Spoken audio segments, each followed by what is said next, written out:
Las pirimidinas aquí cambian.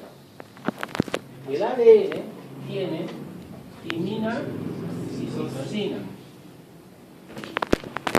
mientras que el ARN no tiene timina, tiene uracilo y citosina. ¿Cuál es la diferencia? Cambió por uracilo. Esas son las diferencias. ¿Está bien, no, Samuel? Ya. ¿Se entendió mejor? Sí. Perfecto. También de 5 a 3. Entonces, mira, tenía una cadena donde estaba, digamos, citosina. Este nucleótido es de citosina. El otro, digamos, es de adenina. El otro es de timina. El otro es de guanina. Estos son los nucleótidos. Ahí se dieron cuenta que siempre va a estar unido una purina a una pirimidina. Nunca, jamás se va a unir, ¿ya?, una purina con una pirimidina, sino que estos siempre va a ser adenina con guanina, o perdón, con timina, y guanina con citosina. Entonces es muy fácil saber cuál es la otra cadena. ¿Cómo está formada la otra cadena? Citosina va a estar unido a guanina, adenina va a estar unido a timina, y timina va a estar unido a citosina. Despierten pues. Y guanina va a estar unido a citosina. Son cadenas complementarias, siempre se van a complementar. De esta forma, mira, timina siempre se une a adenina, guanina siempre se une a citosina, citosina siempre se une a guanina. Jamás se va a unir adenina con guanina, nunca se une purinas con purinas, pirimidinas con pirimidinas. Siempre va a ser purina con pirimidina. El ADN tiene una capacidad, tiene una propiedad. ¿Cuál es esa propiedad? Su propiedad es la de la replicación. Se puede duplicar. Porque es muy simple. Si, digamos, desaparece esta cadena, ¿no? ¿Esta puede formar otra cadena? Claro que sí. Va a formar otra cadena con guanina, timina, adenina, citosina. Mira. Entonces, ¿qué hace el ADN? Se separa las dos hélices, se separan las dos cadenas y se duplican. Por eso es fácil entender ahora lo que ocurre en la profase, tanto de la mitosis como la de la meiosis, que es cuando se va a reproducir o se va a duplicar el ADN. Y esto se hace a través de enzimas. ¿Qué enzimas hacen esta propiedad? La helicasa, la topoisomerasa y la otra que es la ADN polimerasa. Estas tres enzimas van a romper las cadenas, van a romper esta secuencia, estos puentes de hidrógeno que unen los nucleótidos, los va a romper los enlaces y se van a ir duplicando. ¿Cómo se hace la replicación de ADN? Simplemente se hace por intervención de tres enzimas: la helicasa, la topoisomerasa y la ADN polimerasa. No voy a entrar en detalle qué hace la helicasa, qué hace la topoisomerasa. No voy a entrar en detalle, simplemente les voy a decir. La helicasa es la que rompe la célula, ¿no? La topoisomerasa es la que va a fracturar los enlaces y el ADN es el que va a unir, ¿no? Pero eso es superfluo en este momento para ustedes. Lo importante que ustedes tienen que saber que la replicación del ADN se debe a tres enzimas. ¿Cuáles son?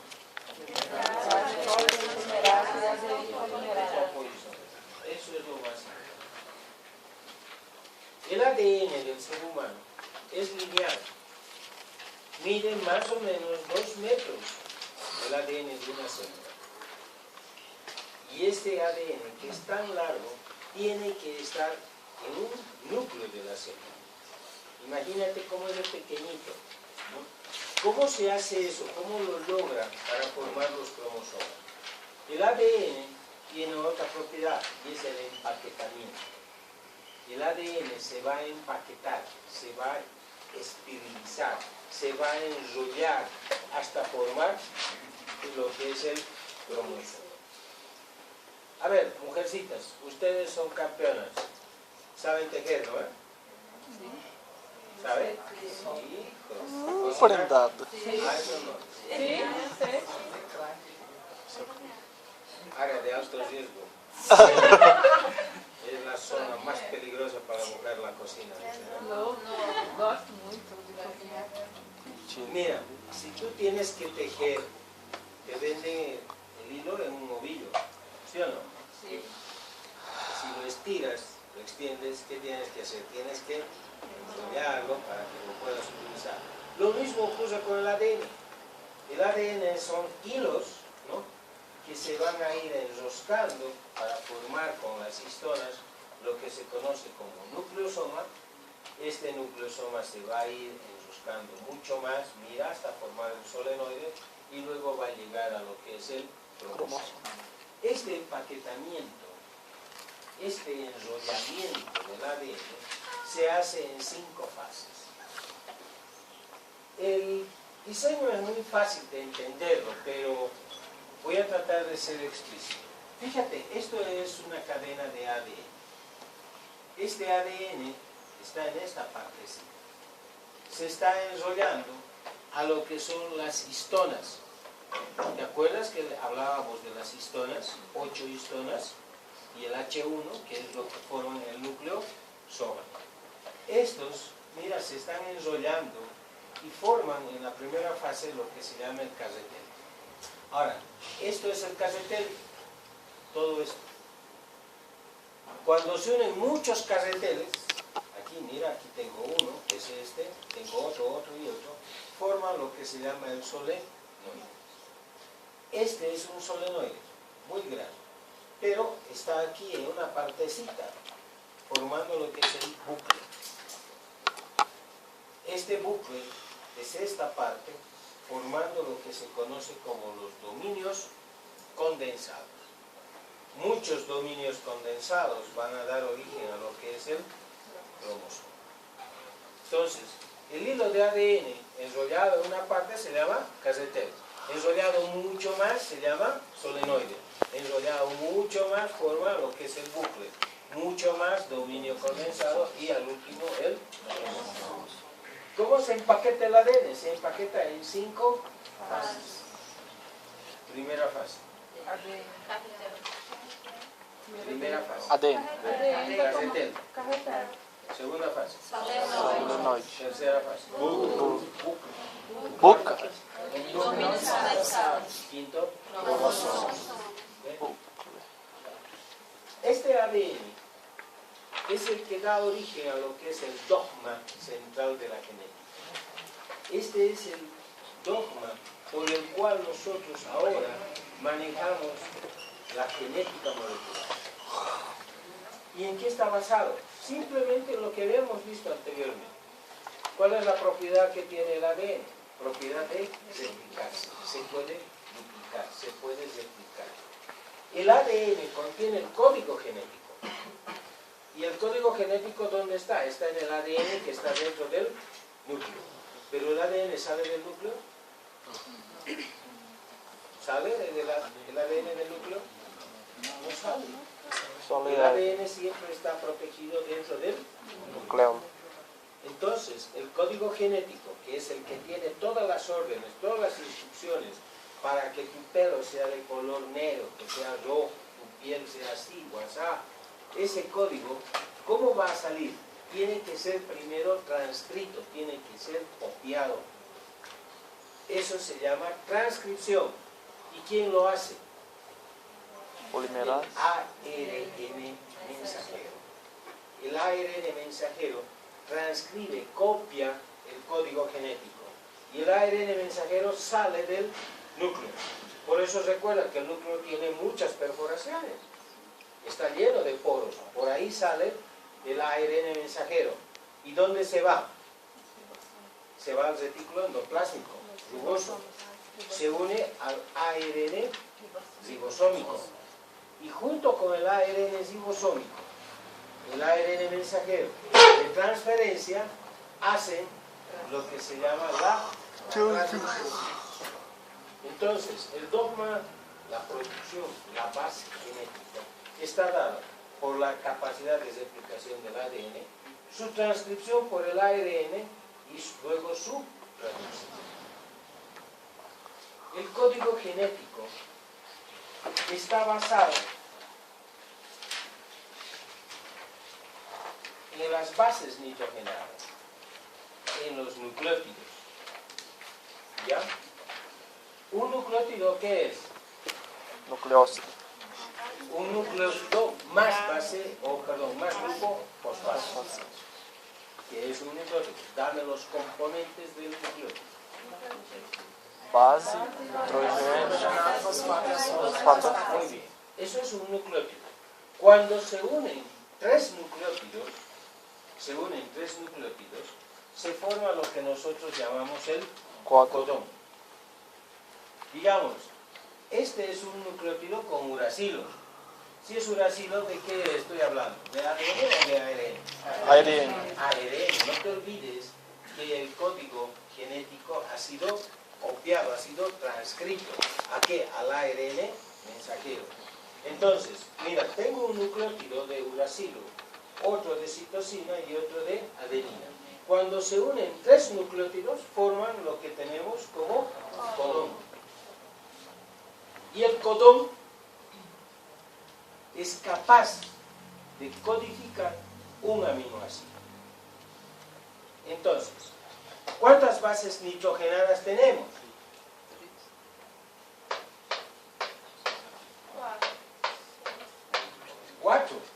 4 bases nitrogenadas. ¿Sí?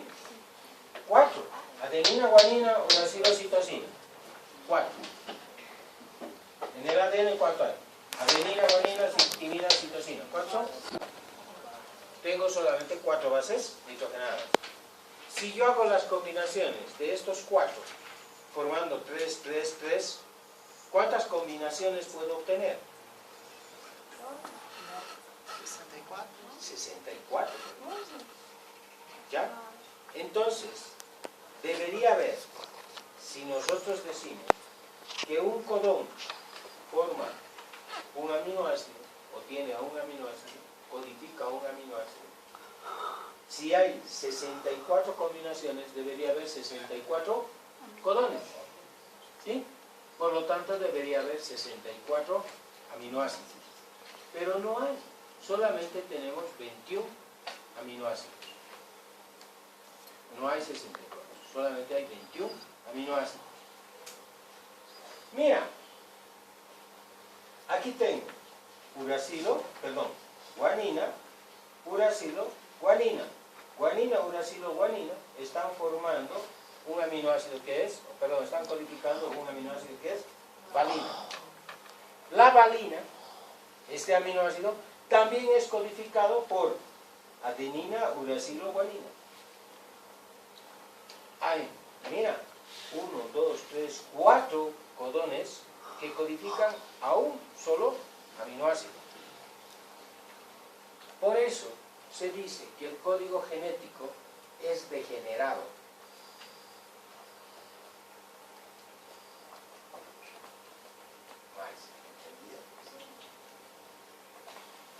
¿No entendió? Doña Vanessa, ¿entendió? El código genético es degenerado. ¿Por qué?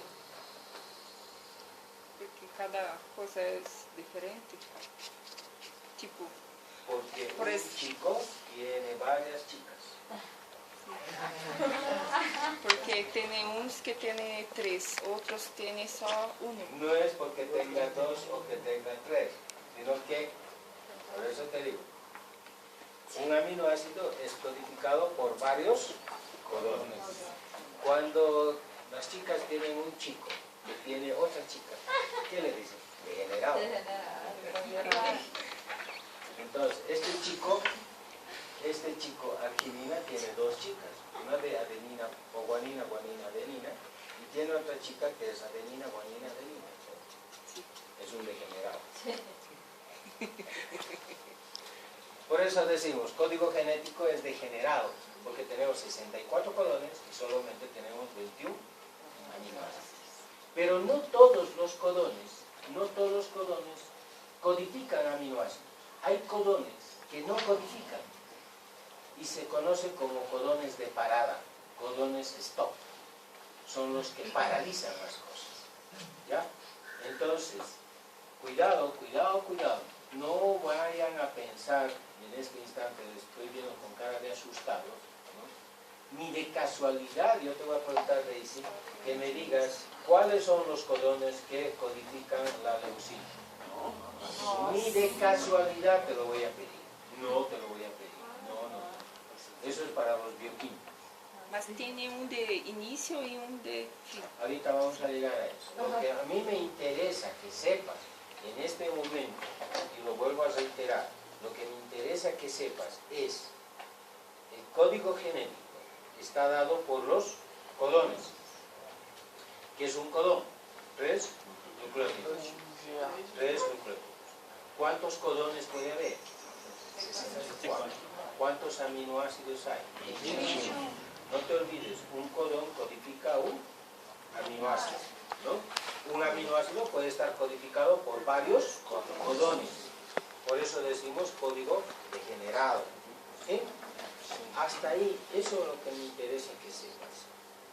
No me interesa que me digas cuáles son los codones que codifican la valina, la leucina. No me interesa eso. ¿Ya? Esto es solamente para muestra. Hay codones que no codifican y se llaman codones de parada, codones stop. Entonces, el código genético es el que va a hacer, a través de este dogma, la síntesis de proteína. ¿Cómo se sintetiza la proteína? Muy simple. Mira, el ADN se ha replicado. Este ADN es transcrito al ARN mensajero. Se ha transcrito el código. Pero ese código no sirve de nada, tiene que ser traducido. ¿Y cómo se traduce? Se traduce a través de los ribosomas y los ARNs de transferencia. Eso es lo que se hace. El ARN mensajero sale, se une al ribosoma, ¿no? Ahí tienes los polisomas si quieres, ¿no? Y esto va siendo traducido. Esta traducción del código genético se transforma en lo que son las proteínas. Veamos un poquito. La síntesis de proteína se va a dar en 3 fases. La primera fase, mira, esto que está con amarillo es un ribosoma. El ribosoma tiene 2 unidades, unidad mayor y unidad menor. Muy bien. Lo que está con rojo es el ARN mensajero. Entonces, el ARN mensajero se une al ribosoma y el ribosoma lo engloba, si tú quieres. ¿Ya? Lo agarra. Está aquí el ARN mensajero y el otro acá lo agarra y se lo guarda. Pero la unidad mayor tiene 2 porciones. Gracias, don.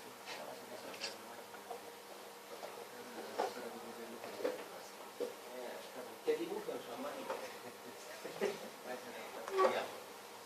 Tiene 2 porciones la unidad mayor. Una zona peptidil y una zona acetil. No me importa mucho. El ARN de transferencia, mira, tiene un anticodón. Este es el codón, adenina, uracilo, guanina. ¿Sí? El ARN de transferencia tiene un anticodón. Tiene que enganchar como la llave al candado. El ARN de transferencia, mira, está trayendo un aminoácido. Si el codón coincide con el anticodón, se inicia la primera fase, es la iniciación de la síntesis de proteína. Entonces, cuando se logra esto, esta primera fase, mira, aquí está el anticodón con el ARN de transferencia y su aminoácido. llega otro ARN de transferencia con su anticodón y con otro aminoácido. Como coinciden, va recosiendo, recose. Al recoser el ARN mensajero, esta cinta está recosiendo, los ARNs de transferencia van dejando sus aminoácidos. Estas cadenas de aminoácidos son lo que nosotros llamamos proteína. Entonces, ¿qué es proteína? La proteína simplemente es cadenas de aminoácidos. Esta segunda fase en la cual se va recosiendo se lo conoce como ¿qué? Se lo conoce como transcripción. elongación. Entonces, la síntesis de proteínas tiene una primera fase que es la iniciación, donde se engancha el primer ARN de transferencia con el ribosoma y el ARN mensajero y se inicia la síntesis. Luego se va elongando, se va alargando, cediendo los aminoácidos. Esta elongación de aminoácidos es el que va a dar origen a lo que es la proteína. Y ahí llega a un nivel más, llega a un codón que no codifica ningún aminoácido. Este codón se conoce como el codón de parada, el codón stop. Entonces, cuando llega a esto, se desprende, se separan las dos porciones del ribosoma y termina la síntesis de las proteínas. Porque aquí ya se ha unido, mira, tengo muchos aminoácidos, cadenas de aminoácidos. Eso es la proteína. Para que no se olviden. Doutor, não entendi da primeira fase. La primera fase simplemente es el ARN mensajero, ¿ya? Digamos, tiene esto, ¿ya? Así. Tiene un codón. El ARN de transferencia tiene un anticodón. Si coincide, ¿ya?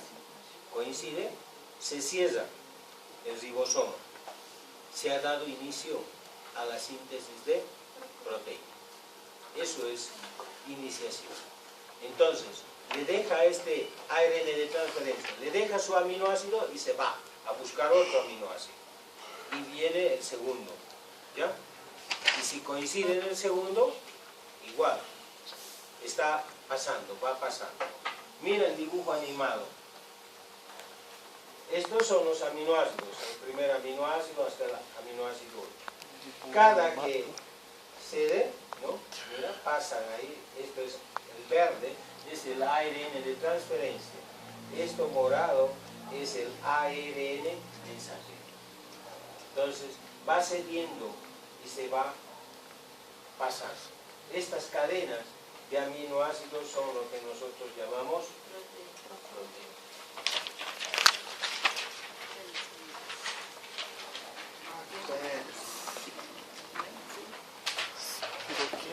Não há nenhum fator que faz essa liberação. Assim, eu estou relembrando. Ah, sim.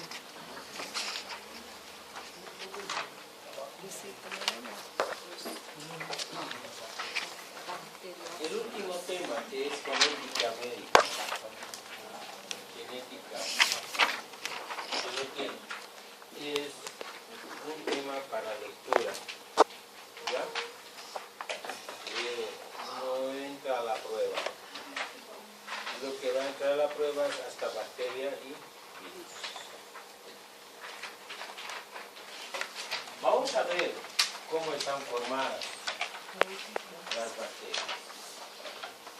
Las bacterias son organismos unicelulares, son del reino de las mónedas, son células procariotas, es decir, no tienen membrana nuclear, no tienen carioteca, son muy primitivas.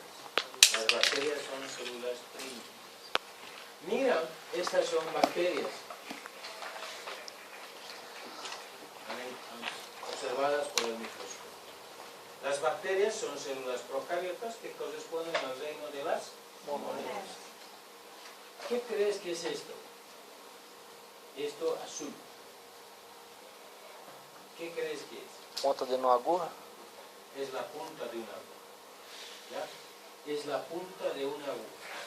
Y todos estos que ves son las bacterias. Para que tengas una idea de del tamaño que es la bacteria. Las bacterias son simples. Tienen una cápsula, una pared, una membrana celular, y dentro de su citoplasma van a estar los ribosomas y el cromosoma. La bacteria tiene un solo cromosoma. Normalmente es un cromosoma único y en anillo. No tiene más. La cápsula de la bacteria no es constante. En algunas hay, en algunas bacterias no hay, pero sí tiene importancia porque normalmente las bacterias patógenas, las que producen enfermedades, son bacterias capsuladas, tienen cápsula. Entonces, la bacteria tiene cápsula, tiene una pared, tiene la pared bacteriana, la membrana celular y recién lo que es el citoplasma. Hay bacterias que tienen flagelo, no todas, algunas tienen flagelo. Las bacterias que tienen un flagelo se llaman bacterias flageladas. Pueden ser cilios o flagelos. Ya vimos de que el cilio y el flagelo son lo mismo, solamente los diferencia qué cosa, el tipo de forma. Entonces una bacteria tiene cápsula, tiene pared, tiene membrana y tiene su citoplasma. La cápsula siempre tiene ese componente patogénico, no es más. La pared es rígida, es dúctil, es elástica. Y siempre me preguntan los alumnos, ¿cómo es eso de rígida, dúctil y elástica?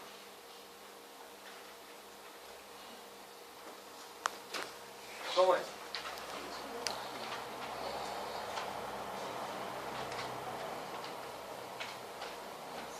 Será que tem a ver com o negócio de cartílago? Tipo as fibras, colágeno e...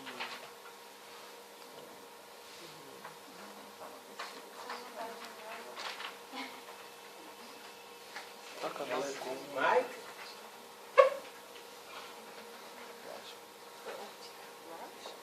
¿Es rígido? ¿Sí o no? Sí. ¿Es dúctil? ¿Sí o no? Y si yo lo estiro, caliento, es elástico. Es igual que esto. ¿Entiendes? La pared bacteriana es rígida, es dúctil y es elástica. Es igual que la botella de refresco. ¿Sí? Es rígida, ¿no? Pero es dúctil y yo puedo jalar, lo puedo estirar. Es elástica. Eso es una pared. ¿De qué está compuesto? Son copéptidos, son cadenas de acetilglicosamina y cosas por el estilo. Dentro de la bacteria está el citoplasma, está su ADN, su cromosoma, y es un solo cromosoma, no son muchos. De acá, de la pared celular, desde el citoplasma, salen flagelos y sale un componente que se llama pilin. Pilin. Moverlo si no, Wesley, para que salga bien esta partecita. Mueve un poquito. Esto, mira, pilin. Ahorita les voy a mostrar por qué es importante el pilin. El pilin viene a ser como un flagelo, pero es hueco. El flagelo no, el flagelo tiene un axonema cubierto de membrana, ¿no? El pili solamente es membrana, no tiene axonema. ¿Cómo se clasifican las bacterias? Las bacterias van a ser clasificadas por la forma que tienen. Si son circulares, son redonditas como bolas, se llaman cocos. Si son como estas, digamos, así como palitos, se llaman bacilos. Si tienen forma de una coma, se llaman vibriones. Si tienen forma de S, se llama espirilos. Cuando se unen los cocos en cadenas, así cadenas lineales, se llama estreptococcus. Cuando los cocos se forman en racimos, se llama estafilococcus. Dos cocos unidos forman los diplococcus. Las bacterias además tienen una característica. Cuando se sienten en un ambiente extremo, en un ambiente que puede afectar la vida de la bacteria, se encapsulan, se forman una protección. Y esto se llama la espora bacteriana. Si tiene flagelos, los llamamos bacterias flageladas. ¿Quién está dando la morfología, es decir, la clasificación de las bacterias? La está dando la morfología bacteriana, la forma. ¿Cómo se divide, cómo se reproduce la bacteria? La bacteria se reproduce por fisión binaria. Una bacteria duplica su ADN y se parte en dos. Y ahora tengo dos bacterias. Cada que se parte una bacteria va a dar origen a una bacteria idéntica, genéticamente idéntica. ¿Por qué idéntico? Porque es el ADN que se ha duplicado y se parte en dos, ¿no? Entonces tiene el mismo contenido genético. Al tener el mismo contenido genético es un clon, es una copia fiel. Como las bacterias se están dividiendo de esta forma, recuerda, una bacteria se divide cada 20 minutos. Cada 20 minutos se divide una bacteria. Son clones, son copias fieles de cada bacteria. El grupo de estas bacterias que se han duplicado, se han copiado, como se llaman clones, nosotros llamamos colonia. Por eso el grupo de bacterias se llama colonia. Pero no es la única forma como se reproduce la bacteria. Porque si fuese solamente copias, ¿no? Y si a esa bacteria le afecta un antibiótico, toda la colonia muere. ¿Cómo es que hay bacterias que resisten? Lo hacen a través de lo que nosotros llamamos mecanismo parasexual. El mecanismo parasexual de intercambio genético. No hay bacteria macho, bacteria hembra, pero sí estas hacen un mecanismo parasexual. No hay sexo, pero sí este mecanismo nos va a permitir intercambiar material genético. La bacteria hace esto a través de tres mecanismos: la conjugación, la transformación y la transducción. La conjugación es cuando esta bacteria tiene un cromosoma azul, ¿ya? Llamamos F negativo, factor F negativo. Hay otra bacteria que tiene también un cromosoma azul, pero tiene un pequeño fragmento de cromosoma, que nosotros lo llamamos F, factor F. Entonces, como tiene el factor F, la llamo bacteria factor F positivo. Este pequeño factor, ese pequeño pedacito de cromosoma, se duplica y es traspasado a la bacteria que no tiene factor. Mira, lo está pasando por acá.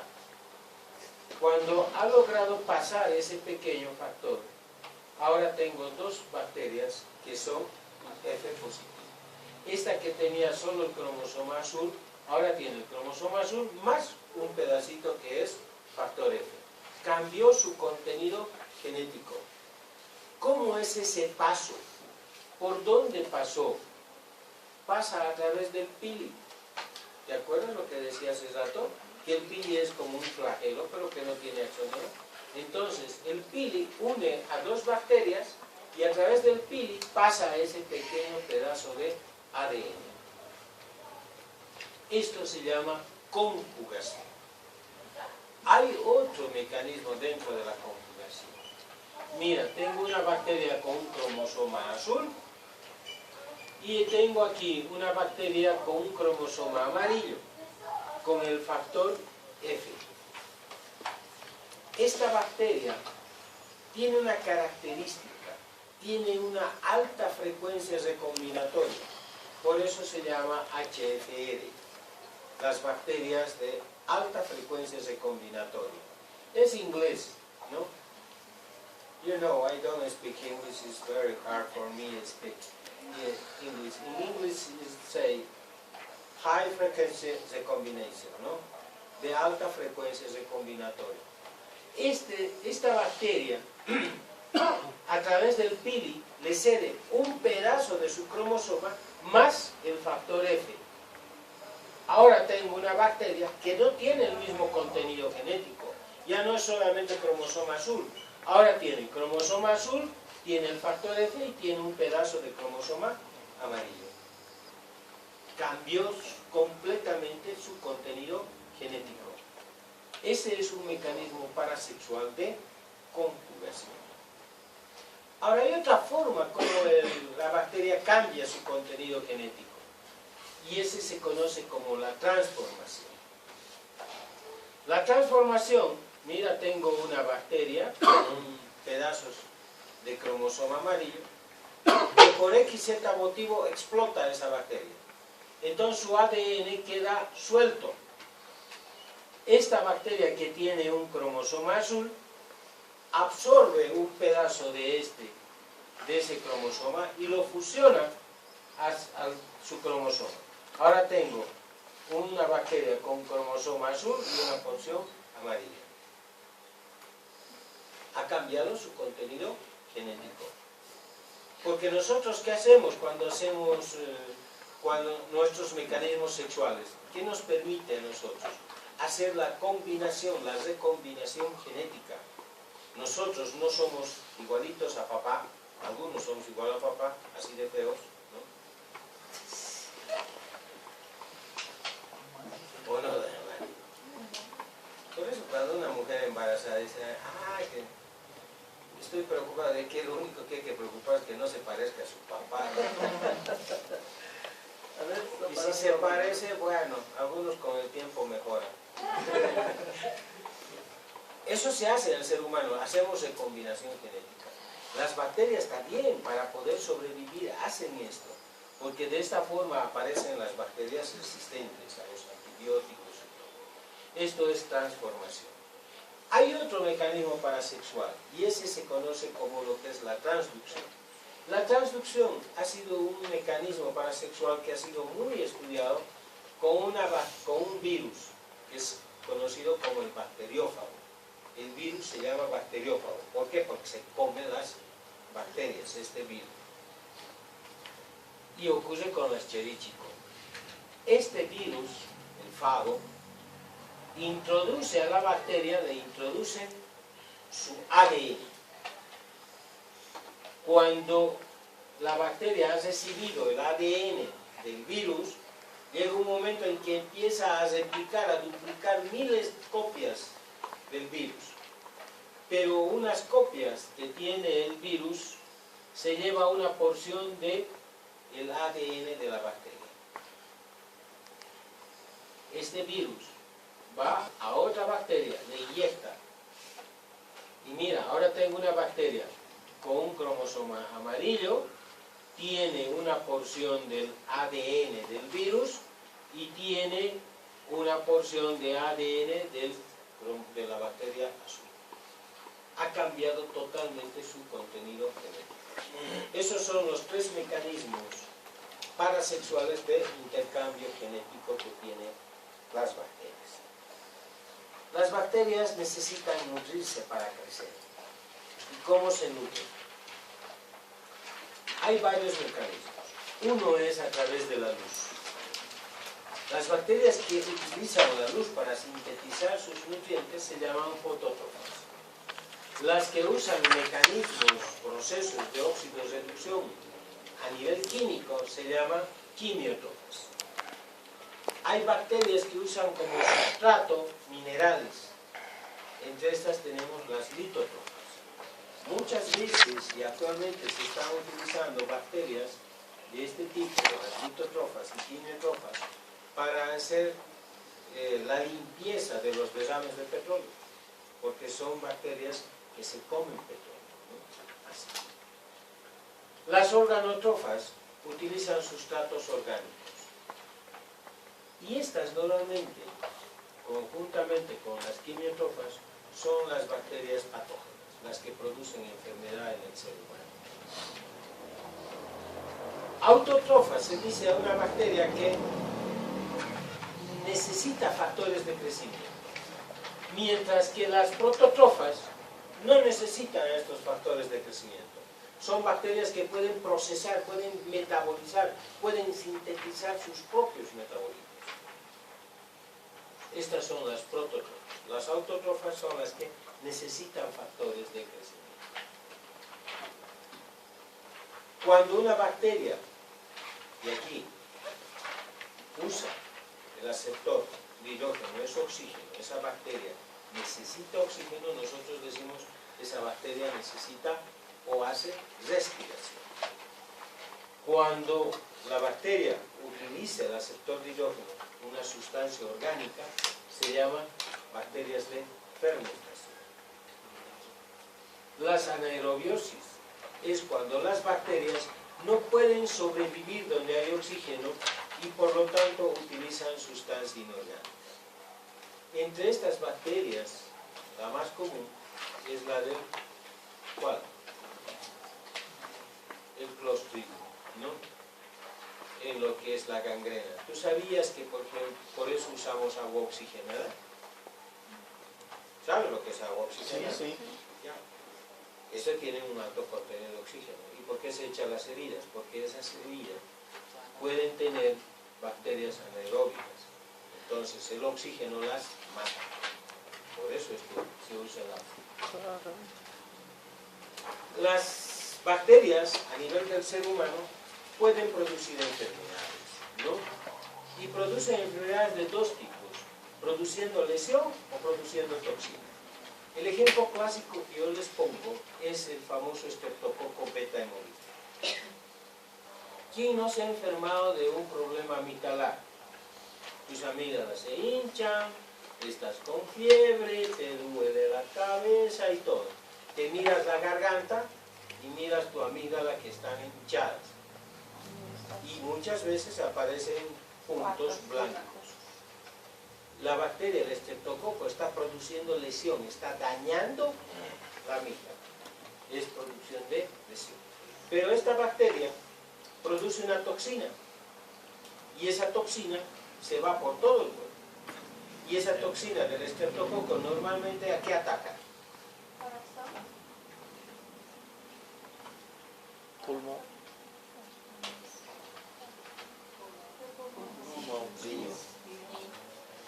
Riñón. Por eso es que cuando hay procesos infecciosos amigdalares, nosotros usamos penicilina benzatínica, 2.400.000. ¿Por qué? Porque estas son de depósito, duran 21 días en el cuerpo. Entonces te inyectan eso, se mata la bacteria que está dañando la amígdala y durante 21 días va destruyendo la toxina. Porque si no, estas infecciones respiratorias llevan posteriormente a lo que se conoce como la fiebre reumática. Y una fiebre reumática te va a producir daño valvular, ¿no? Problemas cardíacos. Y así es como producen enfermedades. Lo otro son los virus. Los virus son gran discusión, continúan siendo gran discusión. Porque si nosotros recordamos en la primera clase lo que yo les había enseñado, que para que podamos considerar que una cosa o un ser es un ser vivo, debe tener ciertos requisitos, debe tener ciertas características bioquímicas. Si hacemos ese análisis, los virus no son seres vivos, no se considera como seres vivos. Los virus son como si fuese, ¿cómo te diría? Si yo te doy un pedazo de vidrio, lo pongo ahí, ¿te hace daño? No te hace nada. ¿Se mueve? No se mueve. ¿Crece? No crece. Para ser un ser vivo tiene que ser capaz de producir sus propios, hacer metabolismo para crecer. No tiene metabolismo. No puede crecer. ¿Se puede reproducir? Tampoco se reproduce. Por eso te pongo, el virus es como un pedazo de vidrio que lo tienes ahí, que no te va a hacer daño. Pero si tú agarras ese vidrio y te lo comes, sí te va a hacer daño. Entonces, los virus son, forzosamente, son parásitos intracelulares. Su estructura es muy simple. ¿De qué están formados? De una capa proteica que rodea a una porción de ácido nucleico. Tiene aquí su ADN o ARN. Si es ARN, se dice que esa bacteria, o perdón, ese virus es un retrovirus. El retrovirus es un virus que es de ARN. No tiene los dos ácidos nucleicos. El virus tiene ADN o tiene ARN, pero no tiene los dos ácidos nucleicos.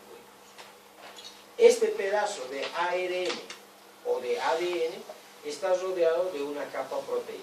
Eso se llama cápsula, la cápsula viral.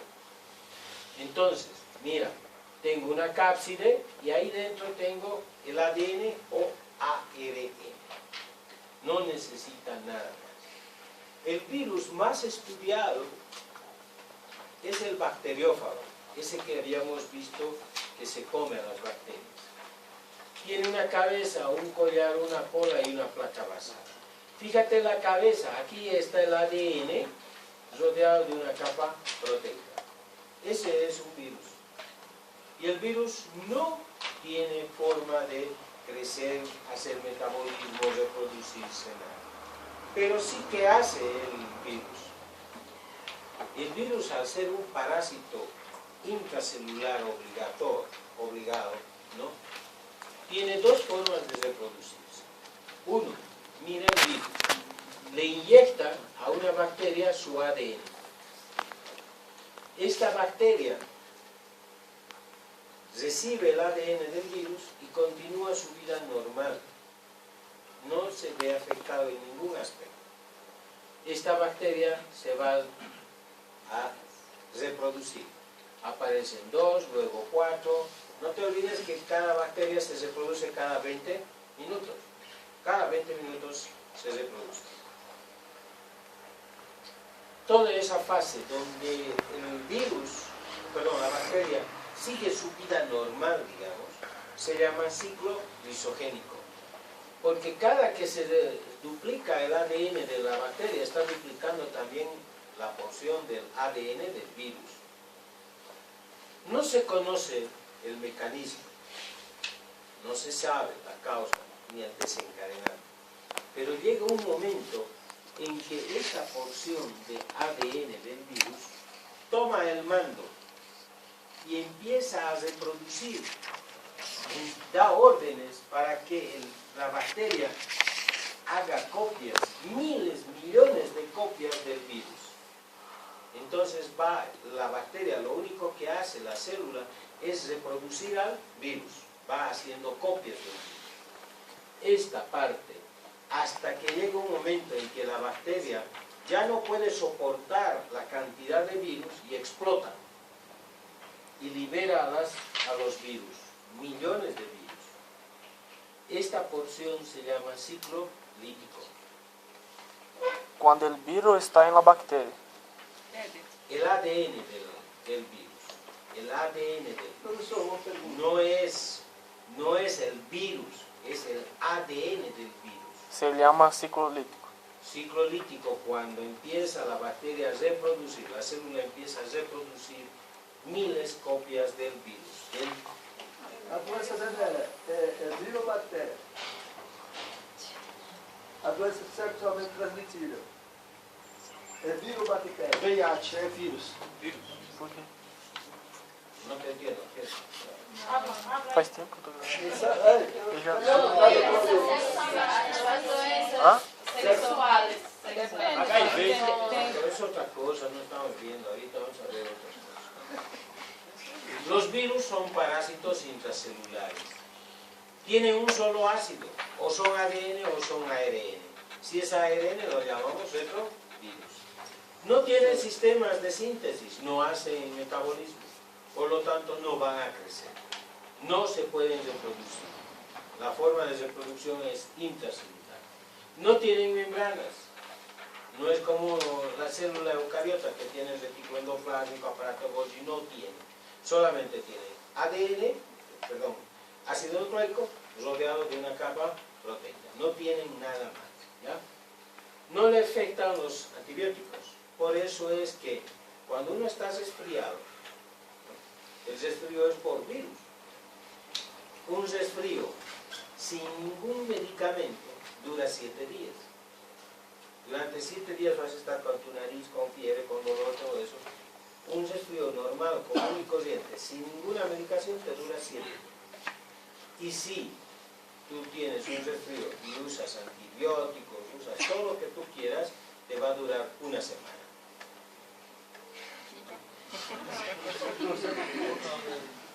Claro, ¿por qué? Porque no le afectan los antibióticos. ¿Sí? Una semana hasta aquí. No tienen citoesqueleto, por lo tanto no pueden moverse, no se mueven y solamente se desplazan por difusión. No crecen, no aumentan de tamaño. Los virus producen enfermedades. Uno de ellos es la rabia, ¿no? ¿Hay rabia en el Brasil? Sí. ¿Poliomielitis? Sí. No hay. Foi erradicada a poliomielite. Poliomielitis no hay. Actualmente es $1 millón para el médico. Mas ainda se vê ainda vítimas, né? Ainda se vê vítimas da poliomielite. Claro, ves, pero actualmente no tenemos problema. ¿Ya? Viruela. Sí. Foi erradicada. No existe en el mundo viruela. $3 millones al médico que diagnostica. La viruela es, desde el ataque del 11 de septiembre en los Estados Unidos, es una de las cosas que los norteamericanos están exigiendo, que se destruyan las muestras del virus que están en Francia y en Rusia, ¿no? Porque el terror que tienen los norteamericanos es de que si un grupo terrorista sacara el virus de la viruela, está calculado que en el lapso de 90 días el mundo estaría infectado de viruela. La generación desde el año 1964, todos los que han nacido después del año 1964 no están inmunizados contra la viruela. La viruela tiene una tasa de mortalidad del 33%.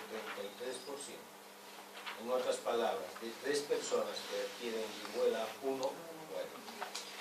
Su tasa de mortalidad es muy, muy alta, ¿no? Entonces, ustedes, por ejemplo, si hubiera un ataque terrorista con viruela, ¿no? Ustedes no están inmunizados. O que hace el organismo?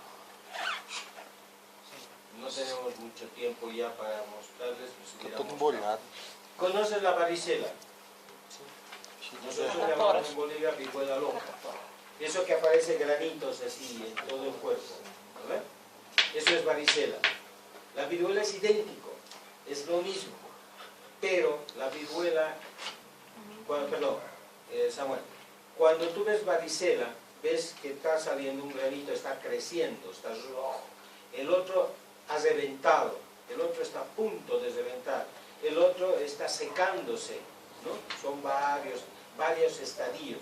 Por eso también llamamos la viruela o la varicela, llamamos cielo estrellado, viruela loca, una yuta así por todo lado loca. La viruela